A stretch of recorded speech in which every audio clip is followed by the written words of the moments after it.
അസ്സലാമു അലൈക്കും വറഹ്മത്തുള്ളാഹി വബറകാതുഹു. ഏവർക്കും എൻ്റെ ബ്ലോഗിലേക്ക് ഹൃദ്യമായ സ്വാഗതം.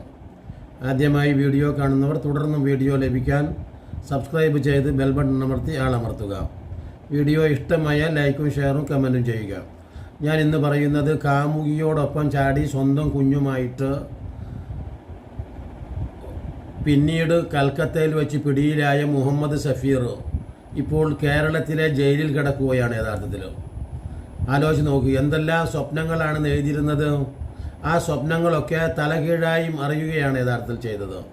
തൻ്റെ ഒരു കൊതിയും നടന്നില്ല എന്ന് മാത്രമല്ല, ഉണ്ട തിന്നാനായിട്ടാണ് യഥാർത്ഥത്തിൽ മുഹമ്മദ് സഫീറിന് വിധിക്കപ്പെട്ടത്. ഇതിൽ ധാരാളം പാഠങ്ങളുണ്ട്. ആലോചിച്ച് നോക്കൂ. എന്ന് പറഞ്ഞാൽ സ്വന്തം ഒരു കുഞ്ഞിനെ ആ മാതാവിൽ നിന്ന് അകറ്റി കൊണ്ടുപോകുന്നു. എന്തിനു വേണ്ടി? ആ മാതാവിനോട് ആ മകളുടെ സ്വർണ്ണാഭരണം മുഴുവനും ധരിപ്പിച്ചു കൊടുക്കാൻ വേണ്ടി നിർദ്ദേശിക്കുന്നു സഫീർ.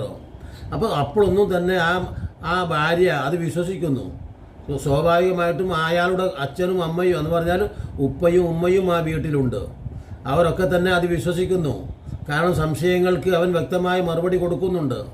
അങ്ങനെയാണ് ആ 4.5 പവൻ സ്വർണ്ണാഭരണങ്ങൾ ഭാര്യ ഭർത്താവിൻ്റെ നിർദ്ദേശപ്രകാരമൊക്കെ കുഞ്ഞിനെ ധരിപ്പിച്ച് ആ ഭർത്താവിനെ ഒട്ടും സംശയമില്ലാതെ, എന്തിന് സംശയിക്കണം, സ്വന്തം കുഞ്ഞിനെയാണ്, പിന്നെ അവിടെ സംശയിക്കേണ്ട യാതൊരവസ്ഥയുമില്ല. മാത്രമല്ല തൻ്റെ 20 പവനോളം വരുന്ന ആഭരണങ്ങൾ കൂടെ അഥവാ വ്യത്യസ്ത സമയങ്ങളിലൊക്കെ ചോദിച്ച് അതൊക്കെ എടുത്തു കൊടുത്തു. അത്രയ്ക്ക് ആ ഭർത്താവിനെ ഇഷ്ടവും അനുസരണവുമായിരുന്നു.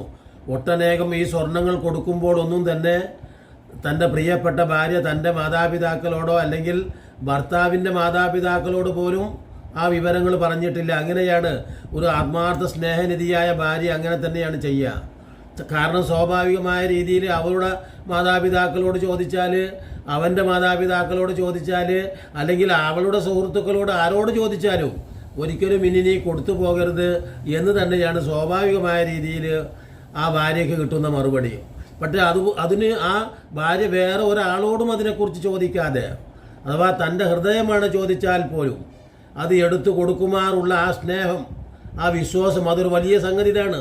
ഒരു ഭാര്യയുടെ ആ ആത്മാർത്ഥമായിട്ടുള്ള ആ സ്നേഹം അത് ഭയങ്കര സംഭവമാണ്. അത് അനുഭവിച്ചറിഞ്ഞവർക്ക് അത് മനസ്സിലാവും. പക്ഷേ തിരിച്ച് അതൊന്നും ഇയാൾക്ക് ഈ ഭാര്യയോടില്ല. ആലോചിച്ച് നോക്കി. അതുകൊണ്ടാണല്ലോ തിരിച്ച് ഇതൊന്നുമില്ലാത്തത് കൊണ്ടാണ് വെറും സ്വർണത്തോടുള്ള മാത്രം ഭ്രമം, അഥവാ സമ്പത്തിനോട്. എന്തിനു വേണ്ടി?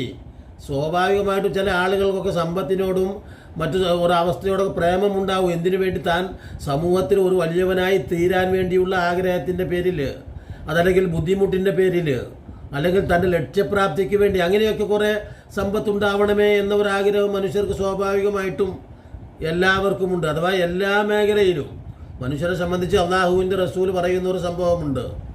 ഒരു ഉഹദ് മല പോലെ അള്ളാഹു സ്വർണം കൊടുത്താൽ അയാളുടെ പ്രാർത്ഥന, എനിക്ക് മറ്റൊന്നുകൂടെ ഇതുപോലെയുള്ള ഒരു സ്വർണ്ണശേഖരം തരണമേ എന്നായിരിക്കും. എന്ന് പറഞ്ഞാൽ മനുഷ്യൻ എന്ത് മരിക്കാൻ പോകുന്ന ആളായാൽ പോലും അയാൾക്ക് ധാരാളം സ്വത്തുണ്ടാവണം, കിട്ടണം, ലഭിക്കണം. അത് ഒരു വസ്തുതയാണ് യഥാർത്ഥത്തിൽ. അപ്പം ഞാനീ പറഞ്ഞു വന്നത്, അപ്പം അത്രയ്ക്ക് തന്നെ സ്നേഹിച്ച ആ ഭാര്യയുടെ ആ ആത്മാർത്ഥമായ മനസ്സിനെ അറിയാതെ, ആ മനസ്സിനെക്കുറിച്ച് മനസ്സിലാക്കാൻ മെനക്കെടാതെ ഈ സഫീർ ചെയ്തത് എന്താണ്? യഥാർത്ഥത്തിൽ മറ്റൊരു കാമുകിക്ക് കൊണ്ടുകൊടുക്കുകയാണിത് മുഴുവനും. വേറൊന്നുമല്ല, ഒരു അന്യ സ്ത്രീക്ക് ആ അധർമ്മ നോക്ക്. ആ സ്ത്രീ ഏത് രീതിയിലുള്ളതാണെന്നൊന്നുമല്ല, ഒരടിസ്ഥാനപരമായ ഒരു നിക്കാഹിൻ്റെ പിൻബലത്തോടെ പരിശുദ്ധമാക്കപ്പെട്ട അന്യ സ്ത്രീയെ കാണലും തൊടലും സ്പർശിക്കലും അവരുമായി ലൈംഗിക ബന്ധവും ഒക്കെ പൊതുവെ നിഷിദ്ധമായിരിക്കെ ഒരു പരിശുദ്ധമായ കർമ്മത്തിൻ്റെ അടിസ്ഥാനത്തിൽ, അഥവാ നിക്കാഹിൻ്റെ അടിസ്ഥാനത്തിൽ അവന് വിധേയമാക്കി വിവാഹം ചെയ്ത് കൊടുത്ത് ഹലാലായ ഭാര്യയാക്കി നോക്കണം. അങ്ങനെ തന്നെയാണ് ആ ഖത്തീബ് പറഞ്ഞു കൊടുക്കുക. ഞാൻ എൻ്റെ ഇണയാക്കി ഇന്നെ ആളിൽ നിന്ന് ഇന്നെ മഹർ കൊടുത്ത് ഹലാലായ ഭാര്യയാക്കി, അങ്ങനെ ഞാൻ തൃപ്തിപ്പെട്ടു, ഹൃദയത്തു എന്നൊക്കെ പറയൂ. ഒരു അറബ് നിശ്ചയില്ലാത്തവനും പഠിച്ചിട്ടില്ലാത്തവനും ഈ പുതിയാപ്പിളയുടെ സദസ്സിലിരുന്ന് അഥവാ ഖത്തീബ് പറഞ്ഞു കൊടുക്കുന്നത്, ജീവിതത്തിൽ ഒരു അറബ് പോലും അറബ് അറിയാത്തവൻ ആ അറബുകൾ മുഴുവനും പറയുന്നത് കേട്ട് ഞാൻ തന്നെ ചിരിച്ചിട്ടുണ്ട് പലപ്പോഴും. ജീവിതത്തിൽ നമസ്കാരമോ അല്ലെങ്കിൽ അറബ് വാക്കോ അറിയില്ല. പക്ഷേ ഈ വാക്കുകൾ കബൽത്തു മിങ്ക നിക്കാഹ തസ്വീജഹ ഇങ്ങനെയുള്ള വേർഡുകൾ ഇങ്ങനെ റളിയത്തു എന്നിങ്ങനെ ആ മുസ്ലിയാർ പറഞ്ഞു കൊടുക്കുമ്പോൾ തെറ്റായാൽ പോലും തനിക്ക് ഉച്ചരിക്കാൻ കഴിവില്ലെങ്കിൽ പോലും സ്വാഭാവികമായിട്ടും അതൊക്കെ ഏറ്റു പറഞ്ഞ് ഒരു സദസ്സിൻ്റെ മുമ്പിൽ അംഗീകരിച്ച് സമ്മതിച്ച് വിവാഹം ചെയ്ത് ആ ഇണയാക്കി കൂട്ടിക്കൊണ്ടുവന്ന ആ ഭാര്യയോട് ഈ സഫീർ ചെയ്ത ആ വിക്രിയകളെക്കുറിച്ചാണ് ഞാൻ പറയുന്നത്. ആ ഭാര്യ ഉണ്ടായിട്ട് എന്നിട്ട് എന്താ ചെയ്യുന്നത്? ഭാര്യയോട് മാത്രമല്ല, ആ ഒരു വയസ്സ് മാത്രം പ്രായമായ കുഞ്ഞിനെ ആ ഭാര്യയിൽ നിന്ന് അകറ്റാൻ പറ്റുന്ന ഒരു പ്രായമല്ല, എപ്പോഴും മാത്രമല്ല അതൊരു പെൺകുട്ടി, ഒരു വയസ്സ് മാത്രമേ ആയിട്ടുള്ളൂ. തൻ്റെ മാറിൽ നിന്ന് വിടർത്തിക്കൊണ്ടുപോയി എന്ന് പറയണം. നോക്കണം, തൻ്റെ മുലപ്പാൽ കുടിച്ചുകൊണ്ടിരിക്കെ തൻ്റെ കുഞ്ഞിനെ മാറിൽ നിന്ന് മാറ്റിക്കൊണ്ടുപോയി ആ സഫീർ മറ്റൊരു അന്യ സ്ത്രീക്ക് ഈ സ്വർണ്ണങ്ങൾ, ഈ കുഞ്ഞിൻ്റെ സ്വർണ്ണങ്ങളും കൊണ്ടുപോയിട്ട് ആ അന്യ സ്ത്രീക്ക് തൻ്റെ കാമ ആർത്തി പൂർത്തീകരണത്തിന് വേണ്ടി ഇപ്പം എന്താ സ്ഥിതി? ആ സ്ത്രീയുടെയും സ്ഥിതി കട്ടപ്പുകയാണ്. യഥാർത്ഥത്തിൽ അവിടെ ഒരു റെസ്ക്യൂ ഹോമിൽ ക്ലേശിക്കുകയാണ്. ആ സ്ത്രീക്ക് അവരുടേതായ ശൈലി, ഭക്ഷണ ശൈലി മാത്രമല്ല, ഇപ്പോൾ ഈ സഫീറിൻ്റെ കൂടെ അവൾ കഴിഞ്ഞിരുന്നപ്പോഴൊക്കെ എല്ലാവിധ സുഖ സൗകര്യങ്ങളോടും എന്താ പറയുക, എല്ലാവിധ ഫെസിലിറ്റിയുമുള്ള ഹോട്ടലിൽ മുറിയെടുത്ത് അവർ സുഖിച്ച് സംവിധാനം അങ്ങനെ നമുക്കറിയാമല്ലോ. അത് മാത്രമല്ല സുന്ദരിയായ ഒരു പെണ്ണാണ്. ആ പെണ്ണിനെ കിട്ടിയാൽ ഒരു തോന്നിവാസിയായ പുരുഷൻ എന്തൊക്കെയോ ചെയ്തു കൂട്ടും, ഞാനൊന്നും പറയേണ്ട ആവശ്യമില്ലല്ലോ. ആ അവസ്ഥയിൽ ഇങ്ങനെ എന്താ പറയുക, ലീലാവിലാസങ്ങൾ തുടർന്നു കൊണ്ടിരിക്കുമ്പോഴാണ് അള്ളാഹുവിൻ്റെ വിധിയെത്തുന്നത്. ആ പ്രാർത്ഥനയുടെ ഫലമായിട്ട് സ്വാഭാവികമായിട്ടും ഇത്ര നിന്നുള്ള ഈ റേപ്പ് കേസ്, ഈ എന്താ പറയുക, ഇത്തരത്തിൽ പെട്ടെന്ന് മിസ്സിംഗ് കേസുകളൊന്നും പിടികൂടാൻ കഴിയാറില്ല. പക്ഷേ ഇത് പെട്ടെന്ന് തന്നെ പിടികൂടാൻ സാധിച്ചത് മർദ്ദിതയായ ആ സ്ത്രീയുടെ പ്രാർത്ഥനയാണ്. ഒരു സംശയവുമില്ല. ആ യഥാർത്ഥ ഭാര്യ ഒരു മർദ്ദിത സ്ത്രീ തന്നെയാണ്, നമ്മളൊക്കെ കേട്ടിട്ടുള്ളത് പോലെ. അപ്പോൾ ആ മർദ്ദിതയായ സ്ത്രീയുടെ പ്രാർത്ഥനയുടെ ഫലമായി കൽക്കത്ത പോലീസ് അറിയിക്കുകയും അങ്ങനെ കേരള പോലീസ് ബന്ധപ്പെടുകയും യഥാർത്ഥത്തിൽ സഫീറിനെ ഇപ്പോൾ തടവിലാക്കുകയും ഈ പറയുന്ന സഫീറിൻ്റെ കാമുകിയെ റെസ്ക്യൂ ഹോമിൽ അടക്കുകയും ചെയ്തിരിക്കുന്നു. അതൊരു സന്തോഷ വാർത്തയാണ്. മാത്രമല്ല, പ്രാർത്ഥനയ്ക്ക് അത്ഭുതകരമായ ഒരു പ്രത്യുത്തരമാണ് സർവശക്തനായ അള്ളാഹു ചെയ്തത്. അതാണ് ഞാൻ ആലോചിച്ച് നോക്കണം. രണ്ടു രീതിയിലാണ് ആ പെൺകുട്ടി മർദ്ദിത. ഒന്ന്, ഭാര്യ എന്ന നിലക്ക് ഈ സഫീറിൽ നിന്ന് ഒന്നും ലഭിക്കുന്നില്ല, പരിഗണനകളൊന്നും ലഭിക്കുന്നില്ല എന്ന് മാത്രമല്ല, ആ പാവം സ്ത്രീയുടെ 20 പവൻ സ്വർണ്ണങ്ങൾ പലപ്പോഴായി അടിച്ചു മാറ്റി കൊണ്ടുപോയിട്ട് ഈ സ്ത്രീക്ക് കൊണ്ടു കൊടുക്കുകയും അതോടൊപ്പം തന്നെ അതിലും എന്താ നമ്മൾ പറയുമല്ലോ, പരിധി പിന്നെയും വിട്ടു. എന്നിട്ട് അവൻ്റെ മോഹം എങ്ങിട്ടാണ് തിരിഞ്ഞത്? അവൻ്റെ മോഹം ഇനി 4.5 പവൻ്റെ കണ്ണ്. അതാണ് നമ്മൾ സാധാരണ രീതിയിൽ ആളുകൾ പറ്റിക്കുക എന്ന് പറയും, തന്ത്രപരമായ പറ്റിക്കൽ.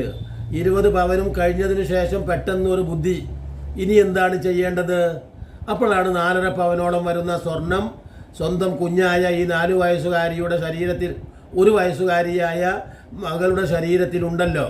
അപ്പോൾ അതൊക്കെ പെട്ടിയിൽ പൂട്ടി വെച്ചിരിക്കുകയാണ് ഭാര്യ. ഇനി അത് ഇവൻ വിഴുങ്ങണ്ട എന്ന നിലക്ക്, പക്ഷേ അതുപോലും എടുത്തു കൊടുപ്പിക്കത്തക്ക രീതിയിൽ ആ ഭാര്യയോട് സ്നേഹപ്രദർശനം നടത്തി. നോക്കണം, ആ സ്നേഹപ്രദർശനത്തിൻ്റെ പ്രതിഫലനമായിട്ടാണ് ആ 4.5 പവൻ പോലും ആ ഭാര്യ എടുത്തു കൊടുത്തത്. വിശ്വസിച്ച് തന്നെ, അതായത് ഈ സഫീറിനെ വിശ്വസിച്ച് തൻ്റെ ഭർത്താവിനോടുള്ള സ്നേഹം ആ സമയം വരെയും പുലർത്തി വന്നു. അത് വെച്ച് നോക്ക്, അങ്ങനെയുള്ള ഒരു സ്ത്രീയെയാണ് അവൻ ചതിച്ചത്. അപ്പോൾ അള്ളാഹു അതിന് കൂട്ടുനിന്നില്ല. അവൻ പെട്ടെന്ന് തന്നെ പിടിയിലായി. ഇപ്പോൾ ഉണ്ടതെന്നു എന്ന് മാത്രമല്ല, ആ ഭാര്യ അവനെതിരെ കേസ് കൊടുക്കാൻ ഒരുങ്ങുന്നു എന്നതാണ് വാർത്ത. എന്തിനു വേണ്ടി? ഇനി അവനുമായിട്ടുള്ള ജീവിതം വേണ്ട. ഇത്രയേറെ സ്നേഹിച്ച് അംഗീകരിച്ച് വിശ്വസിച്ച് ഇങ്ങനെ കൂടെ കഴിഞ്ഞു വന്ന ആ ഭർത്താവിനോട് ഇത്രയേറെ വെറുപ്പ്, അത് സ്വാഭാവികമാണ്. ആർക്കും ഇത്തരത്തിലുള്ള വെറുപ്പുണ്ടാകും. കാരണം വളരെ ആത്മാർത്ഥമായി സ്നേഹിച്ച, നമ്മളൊക്കെ പറയുമല്ലോ, ഒരു ആത്മാർത്ഥമായ സ്നേഹത്തിന്, ആ ബന്ധത്തിന് അതിൻ്റെ അപ്പുറത്തുള്ള വ്യക്തി തിരിച്ച് വല്ലാത്തൊരു ചതിപ്രയോഗം നടത്തിയാൽ പിന്നെ നമ്മൾ ഒരിക്കലും പൊറുക്കില്ല. മറ്റൊന്നുപോലെയല്ല അത്. അതാണ് കാരണം, നമ്മൾ ഒരു ആത്മാർത്ഥതയുള്ള ആ ബന്ധത്തിൻ്റെ വിള്ളൽ ബാധിച്ചാൽ നമ്മൾക്കൊക്കെ അറിയാം. എനിക്കൊരു നല്ല സുഹൃത്തുണ്ടായിരുന്നു, പക്ഷെ ഞാൻ അറിഞ്ഞിരുന്നില്ല അയാൾ നല്ല സുഹൃത്താണ് എന്ന്. അയാൾ സ്വാഭാവികമായിട്ടും എന്നെ ഉപയോഗിക്കുകയായി. എങ്ങനെ ഉപയോഗിച്ചു? എൻ്റെ അടുക്കൽ എപ്പോഴും പൈസക്ക് വരും കടത്തിന്. തൊട്ട അയൽവാസി തന്നെയാണ്, സമൂഹത്തിലെ പ്രമുഖനാണ്, നല്ല ബന്ധമായിരുന്നു. ഞാൻ വിചാരിച്ചത് എന്താണ്, ഒരു സഹോദരനേക്കാൾ അദ്ദേഹം എന്നെ സ്നേഹിക്കുന്നത് പോലെ എനിക്ക് അനുഭവങ്ങളിൽ നിന്ന് തോന്നി. കാരണം ഒന്നിച്ച് മാത്രം ചായ കുടിച്ച്, ഒന്നിച്ചു മാത്രം കഞ്ഞി കുടിച്ച്, ഒന്നിച്ചു മാത്രമല്ല എൻ്റെ വീട്ടിൽ ആരുമില്ലാതെ ഒറ്റപ്പെട്ടു പോകുമോ എന്ന സമയത്ത് പോലും എനിക്ക് ധൈര്യം തന്ന് ആ വീട്ടിൽ കൊണ്ടുപോയി നിർത്തി. നോക്കണം, എന്നെ സഹായിച്ച ഒരു സുഹൃത്ത് 30 കൊല്ലം കഴിഞ്ഞു. ഇന്ന് അയാൾക്ക് യാതൊരു ബന്ധവുമില്ല. ഒരു കാരണവും കൂടാതെ ഞാൻ വീണ്ടും എൻ്റെ പറ്റത്ത് പാളിച്ചയുണ്ടോ എന്ന് അന്വേഷിച്ചുകൊണ്ട് അദ്ദേഹത്തോട് മാപ്പ് ചോദിച്ചു. എന്തെങ്കിലും പ്രശ്നം ഉണ്ടായിട്ടുണ്ടെങ്കിൽ പൊരുത്തപ്പെടണമെന്ന് പറഞ്ഞു. അള്ളാഹുവിനെയും റസൂലിനെയും വിചാരിച്ച് പൊരുത്തപ്പെടണമെന്ന് പറഞ്ഞു. അപ്പോൾ മനുഷ്യ മനസ്സുകൾ പറയാൻ അയാൾ പറയും ഒന്നുമില്ലടോ. പക്ഷേ ആ ബന്ധങ്ങൾ മുഴുവനും അവതാളത്തിലായി എന്നതുപോലെയാണ് ഈ പെൺകുട്ടി ആത്മാർത്ഥമായിട്ട് ആ സ്നേഹിച്ചു. നോക്കണം, ആ സ്നേഹത്തിന് ഏറ്റ ഭംഗം ആ സ്ത്രീ ഇനി ഒരിക്കലും പൊറുക്കില്ല. മാത്രമല്ല, ഇനി ഞാൻ പറഞ്ഞത് ഈ മുഹമ്മദ് സഫീറിൻ്റെ ജാമ്യമെടുക്കുന്ന സമയമാണ് വരാൻ പോകുന്നത്. 14 ദിവസത്തേക്ക് റിമാൻഡ് ചെയ്തിട്ടുണ്ട് എന്നാണ് അറിയാൻ കഴിയുന്നത്. ആ റിമാൻഡ് കാലാവധി ഇന്നോ നാളെയോ അവസാനിക്കും. അങ്ങനെ അവസാനിക്കുമ്പോൾ ഈ മുഹമ്മദ് സഫീറിനെ ജാമ്യത്തിലെടുക്കാൻ ആരെങ്കിലും വരേണ്ടിയിരിക്കുന്നു, അല്ലാതെ ജാമ്യം കിട്ടൂല. അപ്പോൾ അവൻ്റെ ഭാര്യയുടെ ആളുകളോ അതാണല്ലോ പ്രധാനമായിട്ടുണ്ടാവുക. അങ്ങനെ ആരും തന്നെ ഇനി ഇക്കോലത്തിലാവുമ്പോൾ വരുമോ? ഇല്ല. പിന്നെ സുഹൃത്തുക്കളോ അതും വരുമെന്ന് തോന്നുന്നില്ല. പിന്നെ അവൻ്റെ സ്വന്തം മാതാപിതാക്കളോ കുടുംബങ്ങളോ അങ്ങനെ ബന്ധപ്പെട്ടവരൊക്കെ ഉണ്ടാവുമല്ലോ മനുഷ്യർക്ക്. ഒരു പ്രശ്നം വന്നാൽ അവനെ രക്ഷിക്കാൻ എത്ര മോശപ്പെട്ട കുടുംബാംഗമായാലും അവനെ ഒന്ന് പുറത്തിറക്കാൻ, അവനെ സഹായിക്കാൻ ആരെങ്കിലും വരുമെന്ന് തന്നെയാണ് ലോകത്ത് കണ്ടിട്ടുള്ളത്. പക്ഷേ മുഹമ്മദ് സഫീറിന് ആരും വരുമെന്ന് തോന്നുന്നില്ല. അത്രമാത്രം എന്താ പറയുക, അത്രമാത്രം തുല്യതയില്ലാത്ത, ഏറ്റവും ഒരു ദയയും അർഹിക്കാത്ത, ഇപ്പോൾ ഒരു മാനുഷികതയും അറിയിക്കാത്ത വണ്ണം ഭൂമിയിൽ തന്നെ അള്ളാഹു അവനെ നിസാരപ്പെടുത്തിയിരിക്കുന്നു. നോക്കണം, ഇതാണ് ഒരു ഭാര്യയുടെ ശാപമേറ്റാൽ ഒരു ഭർത്താവിനും ഉണ്ടാകുന്ന എന്ന ഒരു വലിയ സന്ദേശം കൂടെ ഈ സഫീറിൻ്റെ ഭാര്യയുടെ പ്രാർത്ഥനയുടെ ഫലമായിട്ട് മുഹമ്മദ് സഫീർ ഇപ്പോൾ ജയിലിൽ കിടന്ന് അനുഭവിക്കുന്നു എന്നത് നമുക്കൊക്കെ ഒരു വലിയ സന്ദേശവും പാഠവുമാണ്. അതുകൊണ്ട് തന്നെ ഇത്തരത്തിലുള്ള പ്രവർത്തികൾ ഏതൊരു വ്യക്തിയും ചെയ്യാതിരിക്കട്ടെ എന്ന് പ്രാർത്ഥിച്ചുകൊണ്ട് ഞാൻ എൻ്റെ വാക്കുകൾ നിർത്തുന്നു.